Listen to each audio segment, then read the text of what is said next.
They say knowledge is power, but for our boy Dokja, it's the only thing keeping him alive.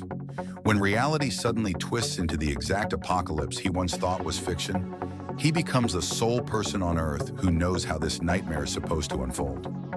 Every step he takes, every decision he makes, drags him deeper into a story that was never meant to be survived, especially by him. Today we're going to recap the story of Omniscient Reader The Prophecy from 2025.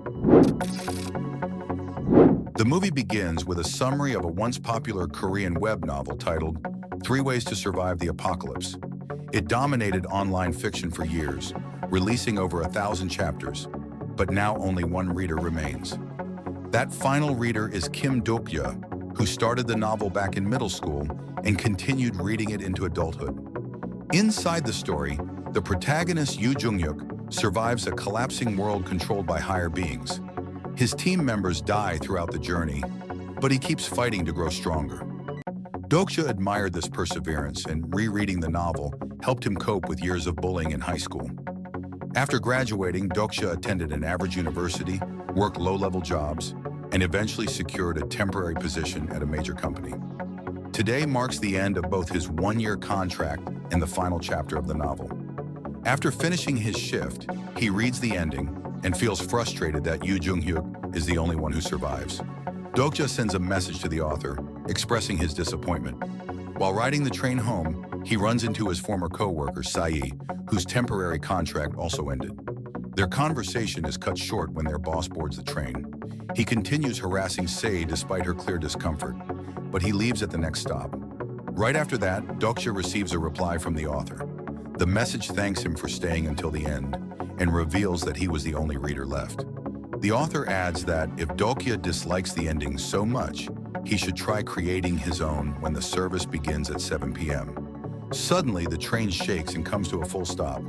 A system message announces that Planetary System 8612's free service has ended, marking the start of paid content. Dokja checks the time and sees 7 p.m., realizing the situation is unfolding exactly like the beginning of the novel he has followed for years. A dokaibi, a creature from Korean folklore, appears inside the train car. When a passenger insults it, the dokaibi fires a beam from its eyes, striking the man and killing him instantly. Panic rises through the passengers, but the dokaibi silences them with a threatening expression before continuing. It declares that the gods have judged humanity as unworthy, and every human will now receive a stage. Their survival will depend on how they clear each stage. Holograms appear throughout the train, explaining the first scenario. Within 10 minutes, each person must kill at least one living organism inside the train. Anyone who succeeds receives 300 coins. Anyone who fails will die. The dokaibi adds that constellations will be observing everything. Outside, the train is frozen in place on a bridge. All the cars are locked. A 10-minute countdown begins. Passengers check their phones and discover there is no mobile service. Chaos breaks out immediately. People turn on each other, forming groups or attacking whoever is nearby. One woman tries to escape by forcing a door open, but a barrier blocks all exits. Dokja looks into the next car and spots Jung-hyuk, the novel's protagonist. This confirms that the entire scenario from the web novel is happening in real life, giving Dokja knowledge no one else has. A large creature surfaces from the river and strikes the train, slamming everyone against the ceiling. As passengers struggle to recover, Dokja remembers the stage rule. Any living organism counts. It does not have to be a human. A boy named Gil Yong is carrying an ant farm. Dokja grabs it and brings it to Sebyok, giving her a few ants to help her clear the scenario. He attempts to warn the rest of the crowd, but no one listens. He kills one ant, and a hologram confirms his success, awarding him the 300 coins. The passengers finally stop and pay attention. Dokja explains the situation, but there aren't enough ants for everyone. Frustration spreads. Their former supervisor takes the ant farm from him, and the crowd moves toward the supervisor instead. Meanwhile, another man is attacking an elderly woman. Dokja intervenes, tackling him and offering an ant that landed on his hand. The attacker refuses. He intends to kill the woman instead. Dokja recognizes him as Namwoon, a violent early scenario character from the novel. Namwoon targets Dokja and repeatedly strikes him. Dokja shields himself as best he can, remembering that characters in the novel have stats similar to game mechanics. He uses his 300 coins to enhance his strength. With the boost, he strikes Namwoon hard enough to knock him across the car. Namwoon counterattacks by activating his blackening ability, a trait that temporarily amplifies his aggression and physical output. He quickly overwhelms Dokja again. During the struggle, someone in the crowd drops the ant farm. A tube containing ant eggs rolls across the floor. Dokja destroys the tube of ant eggs and receives a large payout of coins. He immediately invests 3,000 coins into stamina and another 3,000 into agility. The upgrades allow him to avoid all of Namwoon's attacks and take him down with ease. Panic sets in for Namwoon as he retreats and asks for an ant, but Dokja refuses, stating he doesn't belong in this storyline. Namwoon attempts to attack the elderly woman again, so Dokja moves in to shield her. He places an ant in her hand and closes her fist so she can complete the requirement before the timer expires. When the timer ends, the system announces the conclusion of the stage. All participants who failed are immediately eliminated. The last ant escapes the woman's hand at the final moment, causing her to fail the task as well. The Dokja reappears and confirms that 17 survivors pass the stage. Each survivor then receives a list of constellations offering sponsorship. Dokja recalls that constellations are powerful entities that observe the stages and treat human struggles as entertainment. Their support is useful, but every sponsorship requires repayment later, so Dokja declines all offers. The river monster resurfaces and drags the train, causing it to tilt and sink. A former soldier attempts to open the doors, and Dokja recognizes him as Yoon Sang, a character from the novel. Before the train fully submerges, Dokja instructs him on how to activate special skills. Yoon Sang unlocks enhanced strength and forces the doors open. The survivors climb out. Dokja notices that Gil Young is still inside, grieving his destroyed ant farm, so he retrieves him before the car goes under. As the survivors run, the next stage activates. They must cross the bridge successfully. The monster destroys a portion of it, creating a large gap. The Dokja increases the difficulty by dropping a train car onto the bridge and reanimating the dead passengers to pursue the survivors. Dokja and Yoon Sang attempt to contain the threat but are quickly overwhelmed. At this moment, Sa activates her unique skill and creates a temporary pathway across the gap. The group uses it to continue their escape. Dokja warns them that poisonous gas will spread soon and advises they must reach an underground area. He considers heading to the nearest subway station, but remembers a critical detail from the novel. In this part of the story, Young Hyuk dies in that station while fighting a dragon. Young Hyuk then uses a reset ability to return to the beginning, which causes everyone else in the station to die. If the group wants to survive, they must keep Young Hyuk alive. Dokja believes he can use his knowledge of the novel to guide him. Young Hyuk moves through the attackers using both a sword and a gun, bringing each opponent down with controlled precision. When the fight clears, he reaches Dokja and demands to know what happened, since Namwoon wasn't meant to die this early in the sequence. Dokja explains the future events that will unfold in the station and pretends this information comes from a prophetic skill. Young Hyuk grabs him by the tie and holds him over the edge of the broken bridge while asking for tactical guidance. Dokja freezes, unable to respond, so Young Hyuk orders him to meet at the station later and lets him fall into the river. A monster rises from below and swallows Dokja whole. He lands inside its stomach as the hologram announces a new stage, requiring him to defeat the creature and escape. The Dokja responsible for narrating the event is present, and Dokja shocks it by calling it by its proper name, Bihong. He remembers from the novel that Bihong is a 9th-level Dokja seeking to rise through streaming popularity. Dokja points out that his current visibility among the constellations makes him valuable, and if he dies, Bihong will face backlash. Bihong checks its incoming support and confirms viewers are backing Dokja heavily, so it agrees to sign an exclusive contract with him. The monster's stomach begins filling with acid. Dokja accesses the decay shop and buys multiple metal spikes. Using knowledge from the novel, he uses them to block the acid ducts. There are hundreds of ducts, but he continues working until all of them are sealed. With the ducts blocked, the monster shuts down, ending the stage. Dokja cuts into the monster's inner wall, retrieves its core, and hands it to Bihong to exchange for a rare item known as the Ether of Faith. Before he exits, Bihong gives him a starter pack containing several supplies, including a protective mask.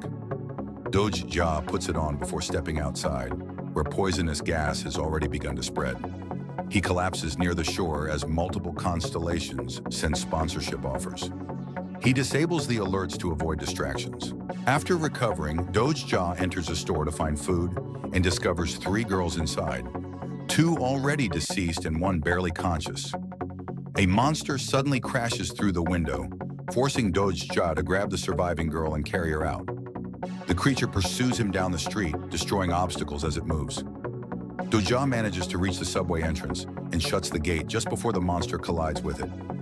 Inside the corridor, a group of thugs appears. They're stunned to see that the girl, Hwan, is alive. Dokja recognizes them from the novel as the men who assaulted her. He spends 1,500 coins to increase his strength and immediately engages them, overwhelming the group. The leader activates a special ability, but Dokja avoids every strike and defeats him as well. More thugs prepare to attack, but a group of survivors from earlier arrives led by Anho, who steps forward with a farming tool in hand. The thugs retreat. The trained survivors recognize Dokja, and Sona explains that Anho is a congressman who is guiding people inside the station. Anho organizes groups to hunt monsters and gather coins, ensuring that the resources are shared among the residents sheltering underground. Gelong has developed a new ability that allows him to control insects, which gives the team an advantage in dark environments. Dokja looks for Yonghyuk, but he's missing, making him question whether his recent choices have already changed the storyline from the original novel. A group of men announces that all residents must pay the survival fee within 3 hours. The higher-ranked players charge this fee in exchange for protection until the monster in the tunnels is eliminated. Some residents try to gather the required money, while others collapse from the pressure. A crowd surrounds Dokja and demands that he share his coins.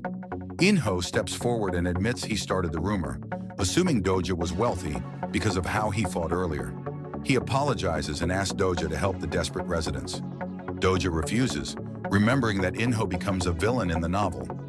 Inho has already surrendered his humanity to the constellations, turning himself into a monster-like being.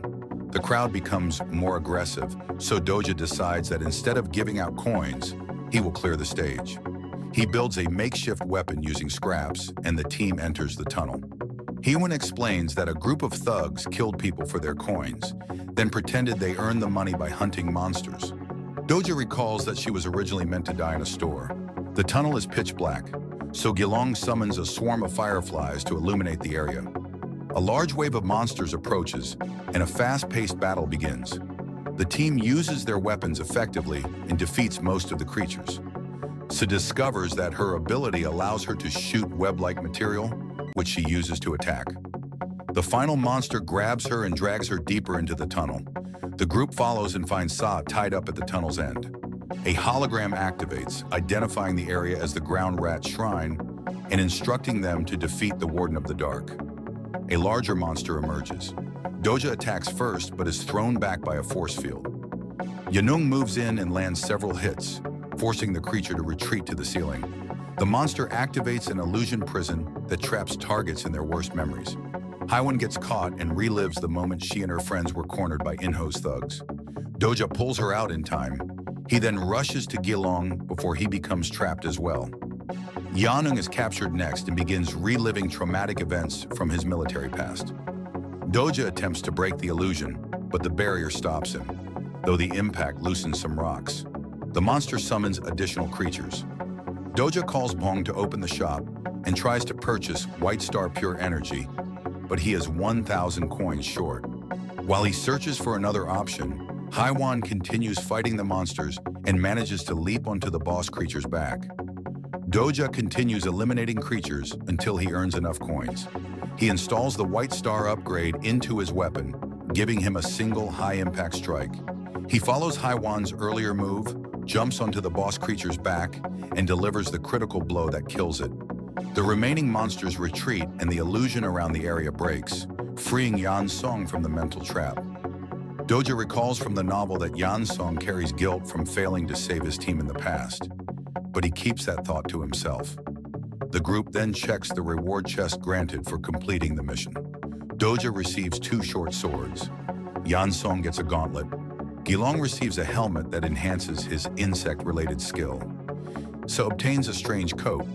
Dokja also gets a damaged sword, but he doesn't reveal to the others that it's the Broken Faith. He knows it will only be complete if he finds an ether of faith. Gilong asks about the stones that fell during the fight.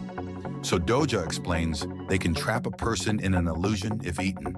The station stage is still incomplete because one enemy remains. The group returns to finish the job. Huan immediately targets the gang leader and kills him. Inho sends his remaining men to attack, but Huan receives a new constellation skill that allows her to quickly eliminate all of them. With no one left to hide behind, Inho enters the fight directly. His arm transforms as he charges forward, but Huan matches his strength and pushes him toward the rails. Before she can finish him, the residents intervene. They explain that they avoid clearing the stage because advancing would make future stages harder. They prefer paying the daily fee instead. They also reveal they expected Dokja's group to die so they could take their coins. As the announcement for the next payment approaches, Inho uses the distraction to shove Huan aside and escape. So uses her web skill so Huan can swing forward and pursue him. She nearly reaches him, but a force field blocks her. Inho thinks he has escaped, but a sniper shoots him, ending the stage.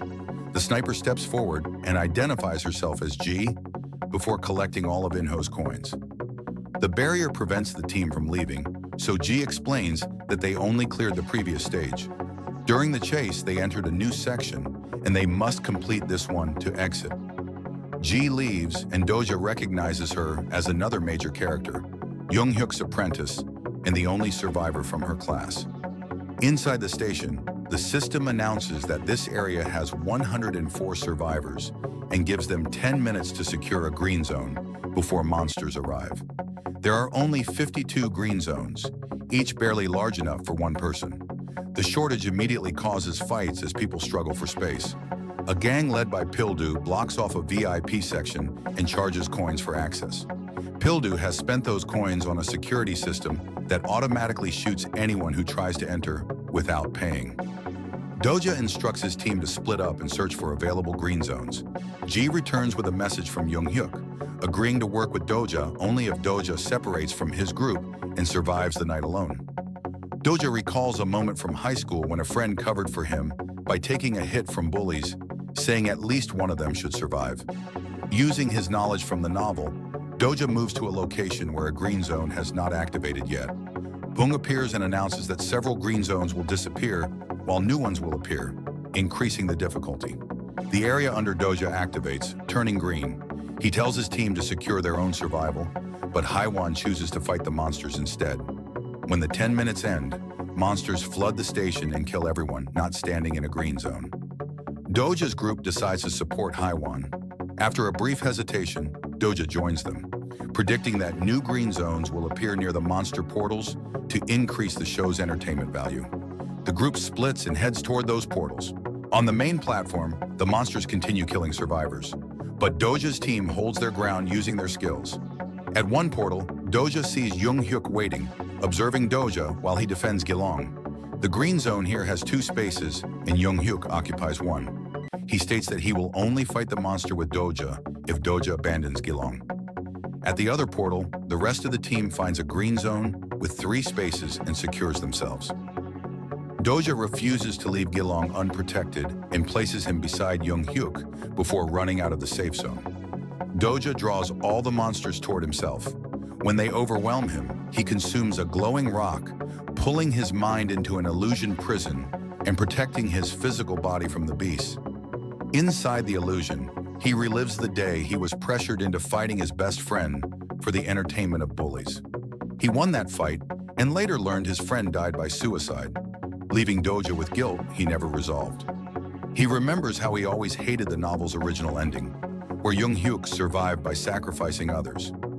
Dokja wants a version where the main character survives without abandoning the people he cares about. Suddenly, Young-hyuk enters the illusion using one of his skills. He tells Dokja that he should have fought the bullies instead of his friend, and admits that after countless battles, he came to believe people are inherently selfish. In the morning, Dokja wakes up in a private room. His team carried him there after protecting him all night. Yansung was injured during the fight. Dokja realizes that today is the day Yansung is meant to fight the dragon in the original story, and he decides he must take Yansung's place so Yansung can live. The system announces that only 57 survivors remain. Bihong announces that the constellations are angry because some players cooperated instead of competing. As punishment, only one green zone will appear, and whoever occupies it when the timer ends will be the sole winner. The green zone forms beneath Pildu, who remains calm. Dokja tells Ji he has a plan and asks for her support, but she refuses. He then reminds her of the classmates she eliminated during the first stage, which leaves her emotional and she walks away. Dokja calls Bihong, who confirms that the constellations favor him and are donating a large amount of currency. Dokja converts all of it into coins and approaches Pildu, offering the entire sum to hire him.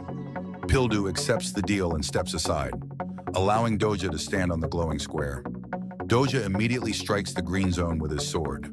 The crowd rushes to stop him, but Ji returns, understands his intention, and destroys the green zone with a shot.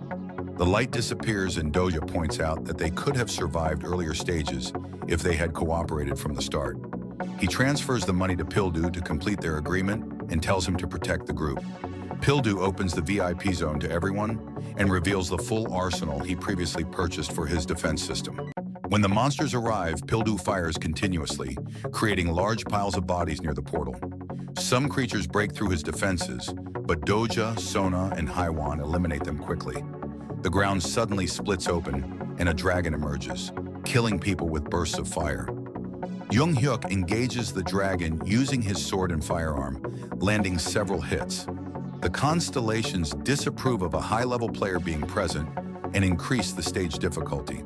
The station collapses and reappears in outer space. The dragon changes its body into a hardened, steel-like form, not described in the novel. Jung-hyuk attacks again, but his sword breaks, forcing him to summon a new one. The dragon quickly overpowers him and impales him with his own weapon. Jung-hyuk continues to fight despite the injuries. Dokja opens his starter kit and swallows an item that grants resistance to the dragon's flames. Sona uses her web to pull Jung-hyuk out of danger, and Dokja moves in to take over the fight. The dragon keeps overpowering Dokja, but its flames have no effect on him. While it focuses on the fight, a massive insect-type monster tackles it to the ground. Because it counts as a bug, Galong is able to control it, although he feels every impact the creature takes. The dragon quickly gains the upper hand and begins to severely damage the bug, putting Galong at risk. Yansung refuses to lose another teammate and charges in, activating his awakened skill. His gauntlet transforms into a shield, blocking the dragon's next attack as the ground rises to reinforce his defense. Sa forms a web bridge that allows Hwan to reach higher ground. Hwan uses the bridge to leap onto the dragon's back and cut into its body multiple times. With the opening created, Yansung breaks through the barrier of debris and forces the dragon downward. Dokja moves in to stab it, but the dragon escapes by flying upward. A flashback shows the team's original plan. Stabbing the dragon's core would kill it instantly, but the attacker would also die. The mission reward includes an item capable of reviving one person. Sa restrains the dragon with another web shot, while Dokja jumps to strike its core. The blade fails to penetrate. Ji fires a shot that cracks the core, but the dragon throws Dokja off and seals the wound again, leaving the team without options. Suddenly, Jung-hyuk finishes eliminating the remaining monsters and re-engages the dragon. After several exchanges, he successfully pierces the core. The dragon's fire engulfs him, and his burning body falls. His return skill activates, resetting him just like in the original story. As the others begin fading from the stage, Dokja believes the scenario is over, but then receives confirmation that his trade was accepted. The ether of faith ascends, and he immediately fuses it with his sword, completing its attribute form. The rest of the team distracts the dragon long enough for Dokja to climb onto it and deliver the final blow. The stage officially ends. Dokja uses the mission reward to revive Jung-hyuk. The station returns to normal, and Jung-hyuk is surprised to see that Dokja survived the core strike because of the upgraded sword. The crowd celebrates, and Dokja realizes they now have a chance to change the entire outcome of the story. Make sure to subscribe and turn on notifications so you're the first to know when we drop more videos like this. Thanks for watching.